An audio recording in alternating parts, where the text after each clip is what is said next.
어머니, 그냥 제가 관리해 드릴게요.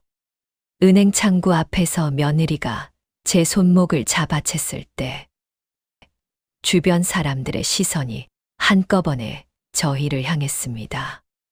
떨리는 손으로 쥐고 있던 연금 통장 재발급 신청서가 바닥에 떨어졌고 며느리 수진이는 그걸 재빨리 주워들었어요.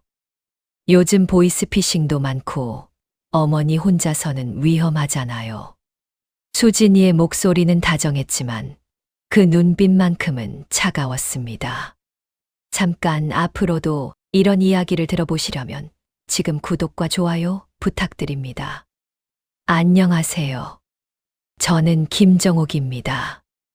올해로 68이 되었어요.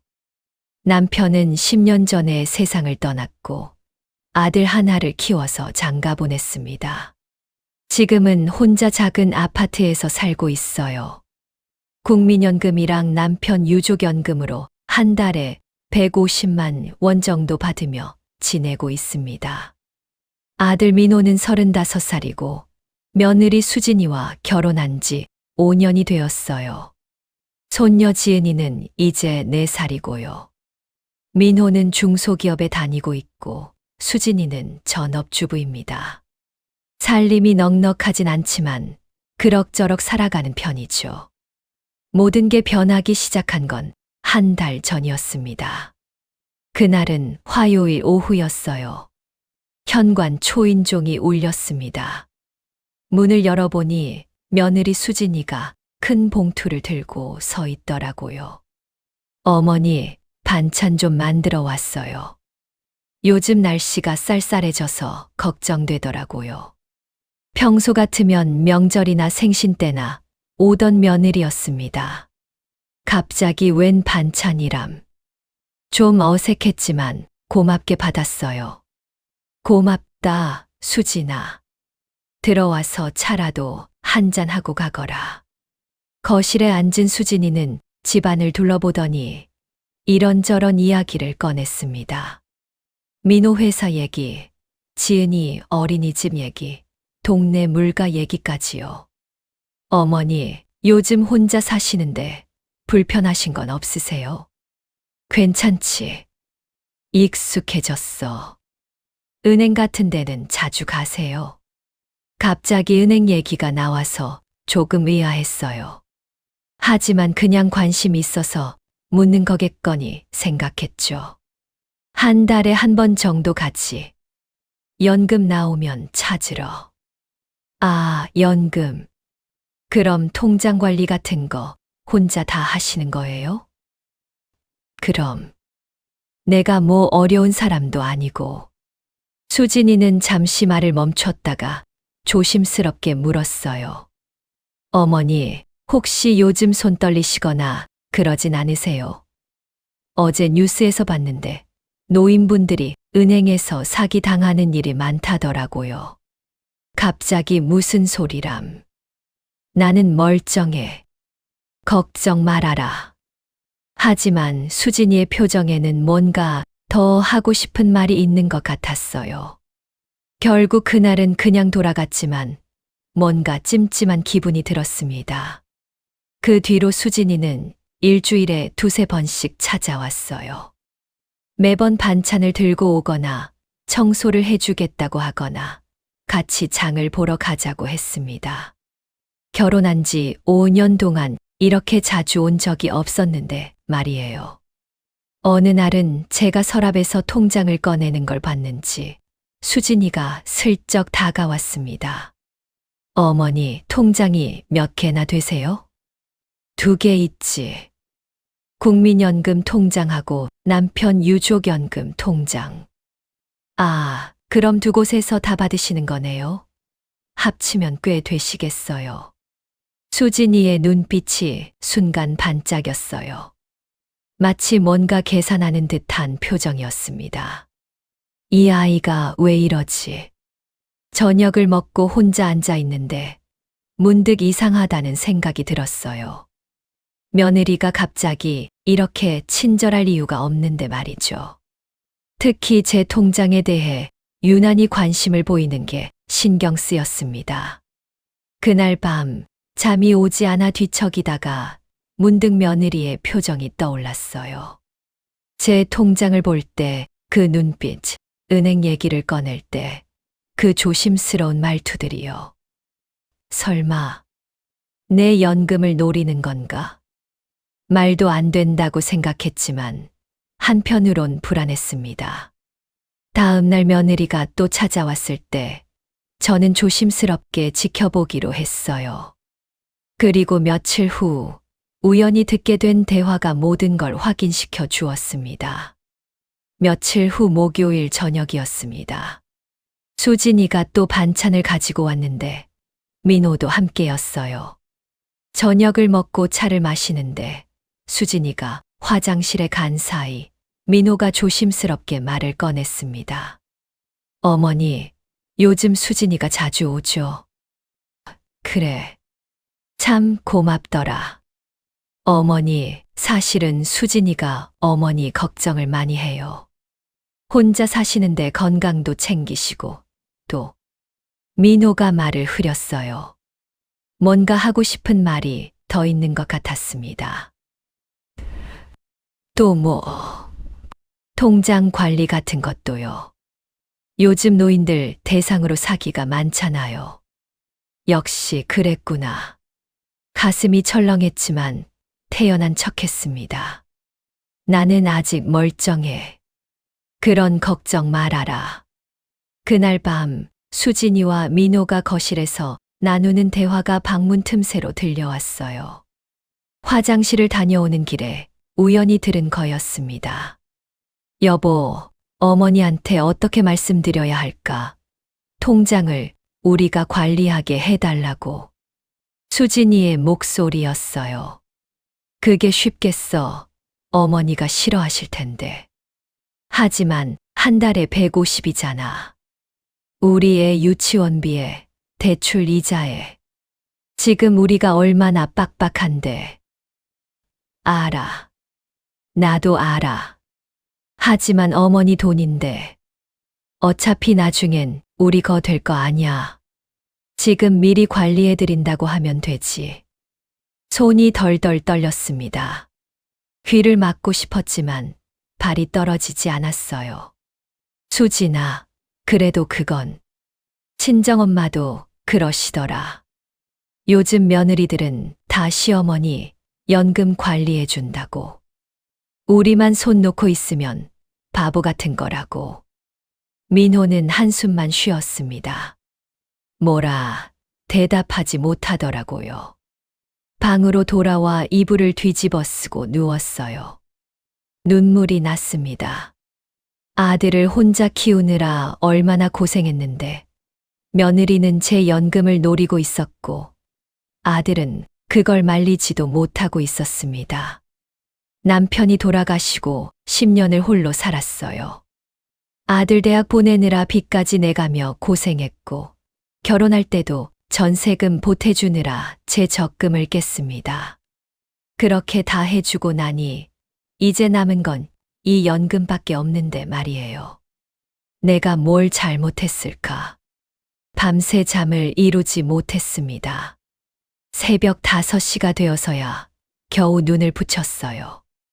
다음 날 아침 거울을 보니 눈이 퉁퉁 부어 있었습니다. 수진이가 또 찾아올 텐데 들키면 안 되니까 찬물로 얼굴을 여러 번 씻었어요. 예상대로 수진이는 점심때쯤 왔습니다. 어머니, 김치찌개 끓여왔어요. 같이 드세요. 고맙구나. 식탁에 마주 앉아 밥을 먹는데 수진이가 또 은행 얘기를 꺼냈어요. 어머니, 요즘은 통장도 인터넷으로 관리하면 편한데 한번 해보시는 게 어때요? 나는 그런 거 잘 몰라. 그럼 제가 도와드릴까요? 요즘은 다들 자녀가 부모님 통장 관리해드린다고 하더라고요. 드디어 본색을 드러내는구나. 괜찮아. 내가 직접 하는 게 편해. 수진이의 얼굴이 순간 굳었습니다. 하지만 금방 미소를 지으며 말했어요. 알았어요, 어머니. 근데 혹시 나중에 불편하시면 언제든 말씀하세요. 그날 오후 수진이가 돌아간 후 저는 오랜 고민 끝에 결심했습니다. 이 아이를 시험해 봐야겠어. 며느리가 정말 저를 걱정해서 그러는 건지 아니면 돈 때문인지 확실히 알아봐야 했어요. 그래야 앞으로 어떻게 해야 할지 결정할 수 있을 테니까요. 서랍에서 통장을 꺼내 한참을 들여다봤습니다. 국민연금 통장에는 매달 90만 원이 들어오고 유족연금 통장에는 60만 원이 들어왔어요. 이게 제가 살아가는 유일한 돈이었습니다. 내가 만약 이 통장을 며느리한테 맡긴다면 그 아이는 어떻게 할까? 생각만 해도 끔찍했지만 진실을 알아야 했습니다. 며느리의 진짜 마음을 확인하기 전까지는 편히 잠들 수 없을 것 같았어요. 그렇게 저는 며느리를 시험하기로 마음먹었습니다. 다음 날 아침 저는 일부러 수진이에게 전화를 걸었습니다. 수진아, 나야. 어머니, 무슨 일이세요? 있잖아. 요즘 손이 자꾸 떨려서 말이야. 은행 가는 게 좀 불편하더라고. 전화기 너머로 수진이가 숨을 크게 들이쉬는 소리가 들렸어요. 어머니, 그럼 제가 도와드릴까요? 제가 같이 가드릴게요. 그래 줄 수 있겠니? 당연하죠. 언제 가실 거예요? 모레쯤 가려고 하는데. 알았어요, 어머니. 제가 모레 아침에 모셔다 드릴게요. 전화를 끊고 나니 가슴이 두근거렸습니다. 이제 시험이 시작되는 거였어요. 그날 오후 저는 은행에 미리 다녀왔습니다. 창구 직원에게 사정을 설명했어요. 며느리가 제 통장을 노리는 것 같아서요. 혹시 제가 오면 특별히 신경 써 주실 수 있나요? 직원은 고개를 끄덕이며 이해한다는 표정을 지었습니다. 요즘 그런 일이 정말 많으세요. 걱정 마세요. 어르신 본인 확인 철저히 하고 혹시 옆에서 강요하는 것 같으면 저희가 개입하겠습니다. 고맙습니다. 그리고 저는 손녀 지은이 명의로 신탁 계좌를 만들었어요. 지은이가 20살이 될 때까지는 찾을 수 없고 오직 저만 입금할 수 있는 통장이었습니다. 은행 직원이 자세히 설명해 줬어요. 이 계좌는 수익자인 손녀분이 성인이 될 때까지 어떤 경우에도 인출이 불가능합니다. 어르신께서 돌아가시더라도 자동으로 손녀분께 상속되고요. 며느리가 접근할 수 있나요? 절대 불가능합니다. 법적으로 보호되는 계좌거든요. 집으로 돌아오는 길에 마음이 조금 편해졌습니다. 이제 만약의 사태에 대비한 준비는 끝났으니까요. 모레 수진이가 정말 어떤 모습을 보일지 지켜보면 됐어요. 그날 밤 민호에게서 전화가 왔습니다. 어머니, 모레 은행 가신다며요. 수진이한테 들었어요. 그래. 손이 떨려서 좀 불편하더라고. 어머니, 혹시 통장 관리를 수진이한테 맡기실 생각은 없으세요? 아들까지 나서는구나 싶어 가슴이 답답했습니다. 아직은 내가 할 수 있어. 그래도 나중을 위해서라도 미리 준비하시는 게. 민호야. 제 목소리가 차갑게 나왔어요. 엄마가 아직 정신 멀쩡하다. 내 돈은 내가 알아서 할게. 민호는 더 이상 말하지 못했습니다. 전화를 끊고 나니 허탈했어요. 아들마저 며느리 편에 서 있다는 게 서러웠습니다. 모레가 되었습니다. 수진이는 아침 일찍 차를 몰고 왔어요. 평소보다 화장도 진하게 하고 옷도 말끔하게 차려입었더라고요. 어머니, 가시죠. 차 안에서 수진이는 유난히 말이 많았습니다. 어머니, 오늘 통장 정리 좀 하실 거예요. 그냥 잔액 확인만 하려고. 아, 그러시구나.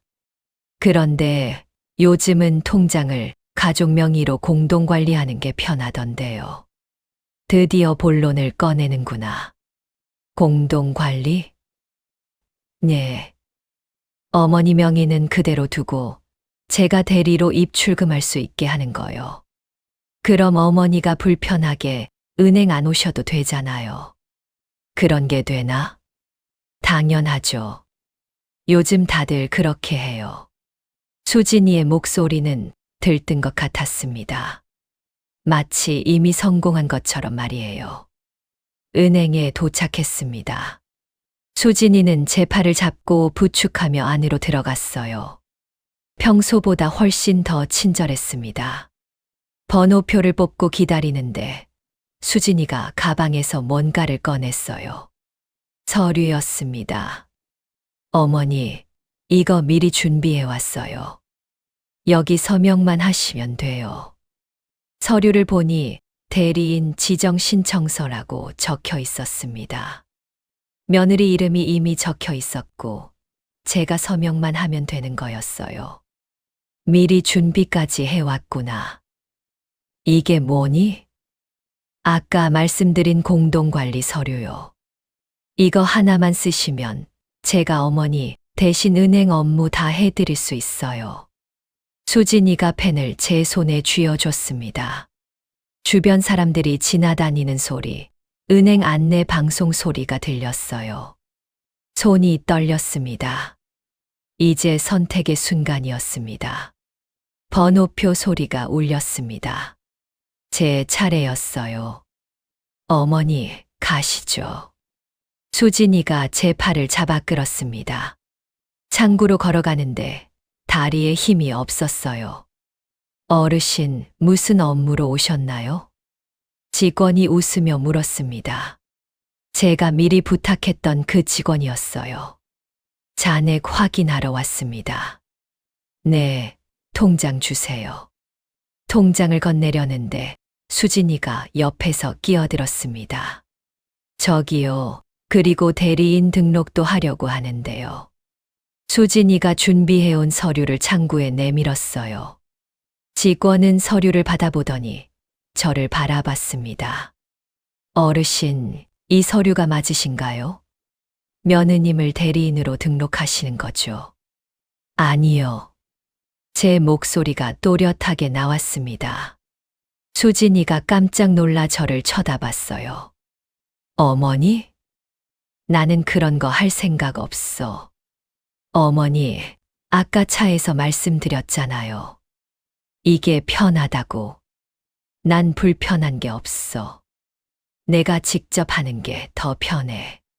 수진이의 얼굴이 빨개졌습니다. 주변 사람들이 힐끔힐끔 쳐다보기 시작했어요. 어머니, 그래도 나중을 위해서라도. 수진아, 저는 며느리를 똑바로 바라봤습니다. 내가 아직 정신 멀쩡하단다. 내 돈은 내가 알아서 할게. 직원이 조심스럽게 끼어들었어요. 어르신 본인께서 원치 않으시면 대리인 등록은 불가능합니다. 수진이는 입술을 깨물었습니다. 그러더니 가방을 확 집어들고 일어섰어요. 알았어요. 그럼 어머니 혼자 하세요. 목소리가 차갑게 식어 있었습니다. 수진이는 그대로 은행을 나가버렸어요. 뒤도 돌아보지 않았습니다. 저는 남은 업무를 마저 보고 은행을 나왔습니다. 수진이는 주차장에서 차 안에 앉아 있었어요. 차에 올라타니 냉기가 느껴졌습니다. 집으로 가는 내내 수진이는 한마디도 하지 않았습니다. 핸들을 세게 잡은 손등에 핏줄이 붉어져 있었어요. 집 앞에 도착했을 때 수진이가 처음으로 입을 열었습니다. 어머니는 저를 믿지 않으시는군요. 그게 아니라, 아니면 뭐예요? 제가 도와드리겠다는데 거절하시잖아요. 수진아, 난 아직 혼자서도 할 수 있어. 하지만 나중엔 누군가 도움이 필요하실 거 아니에요. 수진이의 목소리가 점점 높아졌습니다. 그때 가서 생각하마. 그때는 늦어요. 지금 미리 준비해놔야죠. 수진아, 너무 앞서가지 마라. 수진이는 한숨을 크게 쉬더니 차에서 내렸습니다. 문을 쾅 닫는 소리가 요란했어요. 저도 차에서 내려 집으로 들어갔습니다. 현관문을 닫고 나니 다리에 힘이 풀려 주저앉고 말았어요. 내가 잘한 걸까? 가슴이 답답했습니다. 며느리와의 관계가 이렇게까지 틀어질 줄은 몰랐어요. 그날 저녁 민호에게서 전화가 왔습니다. 어머니, 오늘 무슨 일 있었어요? 아무 일도 없었는데. 수진이가 울면서 들어왔어요. 어머니가 자기를 믿지 않으신다고. 울기까지 했구나. 민호야, 엄마 입장도 좀 이해해줘. 내 돈인데 내가 관리하는 게 당연한 거 아니니? 알아요.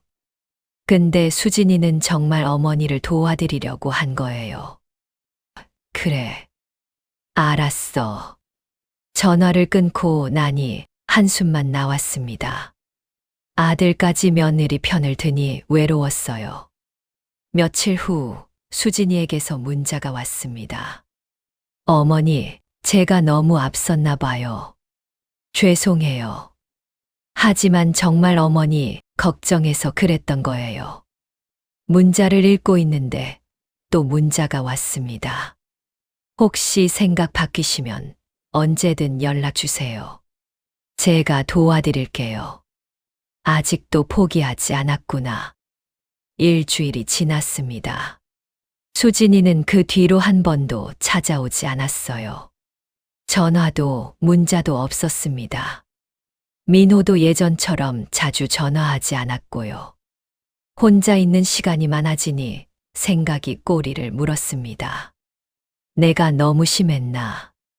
며느리가 정말 날 도우려던 건 아닐까? 의심이 들기 시작했어요. 어쩌면 제가 괜히 오해한 건 아닐까 하는 생각도 들었습니다. 그러던 어느 날, 동네 슈퍼에서 우연히 민호 친구 어머니를 만났습니다. 정옥 씨, 요즘 며느리랑 사이가 안 좋다며. 깜짝 놀랐어요. 어떻게 알았을까요? 아니에요.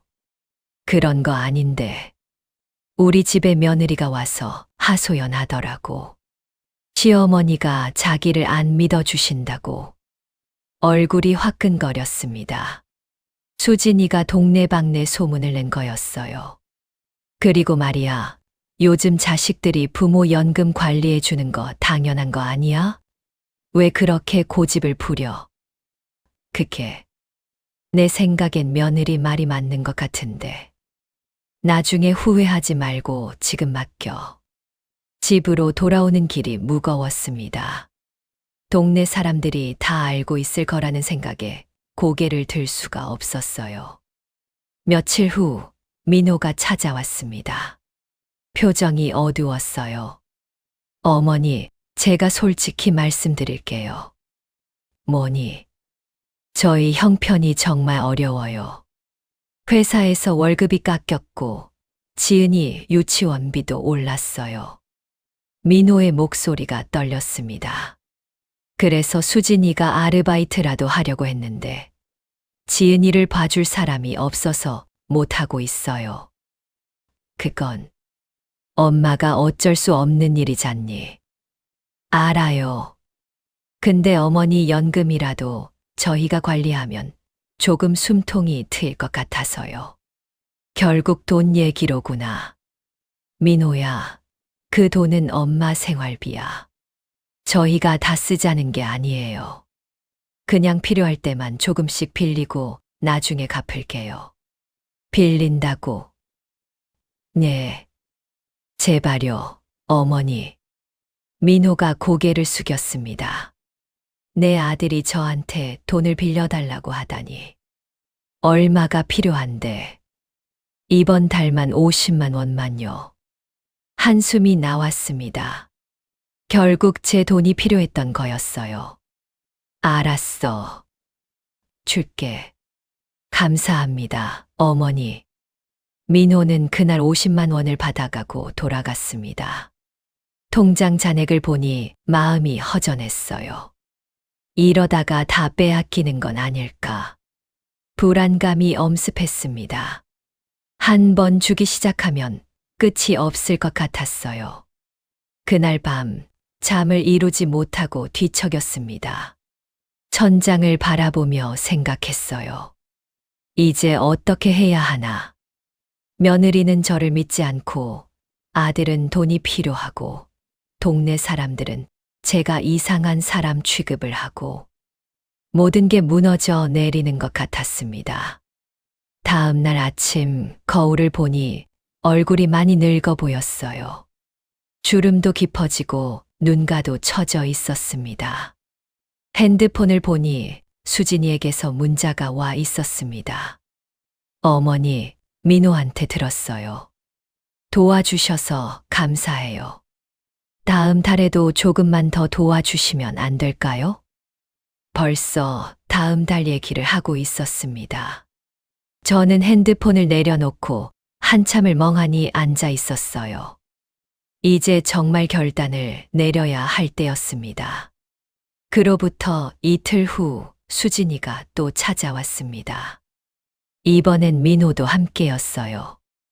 어머니, 저희 진지하게 말씀드릴 게 있어요. 둘이 소파에 나란히 앉았습니다. 표정이 심각했어요. 어머니, 솔직히 말씀드릴게요. 저희가 지금 대출 이자를 못 갚고 있어요. 민호가 고개를 숙이며 말했습니다. 이번 달까지 안 갚으면 연체가 되고, 그러면 신용등급이 떨어져요. 그래서 어머니 통장을 저희한테 맡겨주세요. 저희가 책임지고 관리할게요. 수진이가 가방에서 또 서류를 꺼냈습니다. 지난번 은행에서 거절했던 그 서류였어요. 여기 서명만 하시면 돼요. 그럼 저희가 어머니 걱정 안 끼쳐드리고 알아서 할게요. 내 연금으로 너희 빚을 갚으라는 거니? 빌리는 거예요. 나중에 꼭 갚을게요. 수진이의 목소리가 다급했습니다. 나중이 언제인데? 민호 씨 회사 상황 좋아지면요. 그게 언제가 될지 아무도 모르잖니. 어머니, 수진이가 소리를 질렀어요. 처음 보는 모습이었습니다. 어머니는 저희가 죽든 말든 상관없으세요? 손자는요? 지은이는요? 수진아, 말 조심해. 민호가 말렸지만 수진이는 멈추지 않았습니다. 어차피 어머니 돌아가시면 다 우리 거 될 건데 왜 지금은 안 돼요? 그 말을 듣는 순간 온몸에 소름이 돋았습니다. 뭐라고? 사실이잖아요. 어머니 재산은 결국 민호 씨 거고 민호 씨 거면 제 거예요. 수진이의 얼굴이 일그러져 있었습니다. 더 이상 착한 며느리의 가면은 없었어요. 그래서 어머니가 빨리 돌아가시길 바라는 거니? 그게 아니라. 아니면 뭐니? 내가 죽을 때까지 기다리기 싫다는 거 아니니? 수진이는 입술을 깨물었습니다. 부정하지 못했어요. 수진아. 민호가 화들짝 놀라 며느리를 말렸지만 이미 늦었습니다. 저는 천천히 일어났습니다. 서랍으로 가서 서류 봉투를 하나 꺼냈어요. 은행에서 받아온 신탁계좌 서류였습니다. 이게 뭐예요? 수진이가 물었습니다. 내 연금 전부 손녀 지은이 명의로 신탁했어. 네. 수진이와 민호가 동시에 소리쳤어요. 지은이가 20살 될 때까지는 누구도 못 건드려. 나조차도 이제 못 빼. 어머니, 그게 무슨 소리예요? 민호가 벌떡 일어났습니다. 매달 들어오는 연금은 자동으로 그 통장으로 들어가. 내가 쓸 생활비만 빼고 나머지는 전부 지은이 거야. 미쳤어요? 수진이가 소리쳤습니다. 그럼 저희는 어떻게 하라고요? 저희 빚은요? 그건 너희가 알아서 해. 어머니, 수진이가 서류를 낚아채 찢어버렸습니다. 종이 조각들이 바닥에 흩어졌어요. 찢어봤자 소용없어. 이미 은행에 등록됐으니까. 그럼 취소하세요. 지금 당장. 못해. 일단 등록하면 본인 동의 없이는 취소 안 돼. 그리고 본인은 지은이야. 수진이의 얼굴이 새하얗게 질렸습니다. 아, 그리고 지은이가 성인 되기 전까지는 너희도 건드릴 수 없어. 법적으로 보호되는 계좌거든. 어머니, 이건 너무해요. 저희한테 한 푼도 안 남기시겠다는 거예요? 민호가 떨리는 목소리로 말했습니다. 너희가 원한 건 내 돈이지. 나 아니었잖니. 그게 오늘 수진이가 한 말 다 들었어. 내가 빨리 죽길 바란다는 것도. 수진이가 입을 막았습니다. 하지만 이미 엎질러진 물이었어요. 나는 아직 살아있어. 그리고 내 돈을 어떻게 쓸지는 내 맘이야. 어머니, 정말 이러실 거예요. 그래. 내가 죽으면 그때 가서 싸워. 하지만 그 전까지는 단 한 푼도 못 가져가. 수진이는 가방을 움켜쥐고 일어섰습니다. 좋아요. 그럼 저도 이제 안 와요. 어머니, 혼자 사세요. 그래. 혼자 잘 살게. 수진이가 문을 박차고 나갔습니다. 민호는 멍하니 서 있다가 저를 바라봤어요. 어머니, 정말 이래야 했어요? 민호야, 엄마가 널 낳아서 여기까지 키웠어. 대학도 보내고 장가도 보냈지. 이제 엄마 인생은 엄마가 사는 거야. 민호는 아무 말도 하지 못하고 고개를 떨궜습니다. 나가거라. 민호가 집을 나간 후 저는 흩어진 종이, 조각들을 주웠습니다. 손이 떨렸지만 마음은 홀가분했어요. 창밖을 보니 해가 지고 있었습니다. 노을이 정말 아름다웠어요. 이제 끝이구나. 그날 이후로 석 달이 흘렀습니다. 민호와 수진이는 한 번도 연락하지 않았어요. 손녀 지은이 얼굴도 볼 수 없었습니다. 명절에도 오지 않았고 제 생일에도 전화 한 통 없었어요. 처음엔 서운했습니다. 아무리 그래도 내 아들인데 이렇게까지 해야 하나 싶었어요. 혼자 밥을 먹다가도 눈물이 났습니다. 하지만 시간이 지나면서 마음이 편해졌습니다. 더 이상 눈치를 볼 필요가 없었으니까요. 며느리가 언제 올까, 또 무슨 요구를 할까 전전긍긍하지 않아도 됐어요. 저는 제 일상으로 돌아왔습니다. 아침에 일어나 산책을 하고 동네 노인정에도 나가기 시작했어요. 거기서 친구들도 사귀었습니다. 정옥 씨, 며느리는 요즘 안 와? 안 와. 틀어졌어. 아이고, 요즘 그런 집이 많아. 걱정 마. 혼자 사는 것도 나쁘지 않아. 친구들의 위로가 따뜻했습니다. 어느 날 동네 슈퍼에서 민호 친구 어머니를 다시 만났어요. 지난번에 며느리 편을 들었던 그분이었습니다. 정옥 씨, 그때 내가 잘못 말했어. 미안해. 무슨 소리예요? 우리 며느리한테 들었는데 수진이가 동네방네 다니면서 시어머니 욕했다며 자기 친정 엄마한테까지 돈 얘기 자랑했다고 하더라고. 그랬어요? 그래.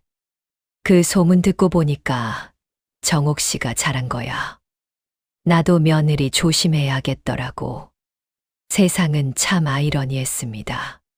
처음엔 제가 이상한 사람 취급을 받았는데 이제는 며느리가 욕을 먹고 있었어요.